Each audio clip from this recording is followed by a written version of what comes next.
नूतन films present.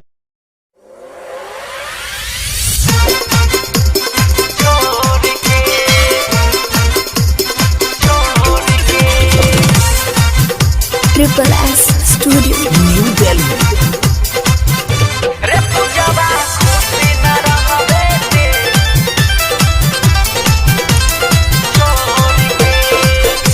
चल जाई भूपियावा संगे दिल हमार तोड़ के, चल जाई भूपियावा संगे दिल हमार तोड़ के। रे पूजावा खुशी न रहबे ते हमारा के छोड़ के, रे पूजावा खुशी न रहबे ते हमारा के छोड़ के।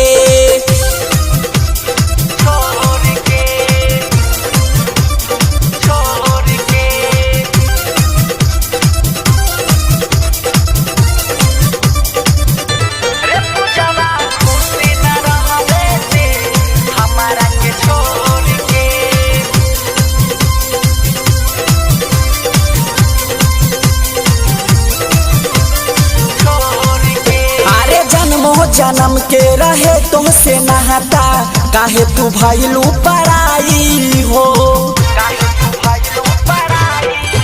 अरे जन्मो जन्म के रहे तुमसे नहाता काहे तू भइलू पराई हो। बचपन के प्यार काहे देलू भुलाई, सुनाई जान हर जाई हो।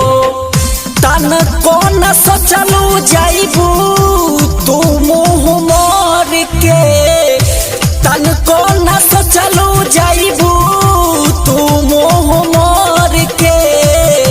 रे पूजावा खुशी न रहबे ते हमारा के छोड़ के, रे पूजावा खुशी न रहबे ते हमारा के छोड़ के।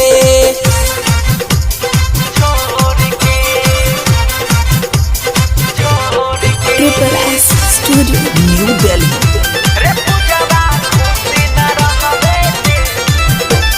चंदन निगम बात कहे लिया के रविंदर दीवाना के जाइबू रोआ के। अरे चंदन निगम बात कहे लिया के रविंदर दीवाना के जाइबू रोआ के। जाता रुझान दे के हमारा के साजा हर के आनंद से लेबू तू माजा। याद बहुत आई तोहार मिलन पहिला भोर के, याद बहुत आई तोहार मिलन पहिला भोर के।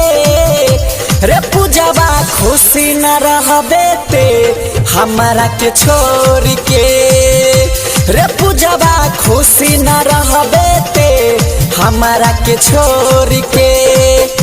चल जाई भूपियावा संगे दिल हमार तोड़ के, चल जाई भूपियावा संगे दिल हमार तोड़ के। रे पूजावा खुशी न रहबे ते हमारा के छोड़ के, रे पूजावा खुशी न रहबे ते हमारा के छोड़ के। Triple S studio.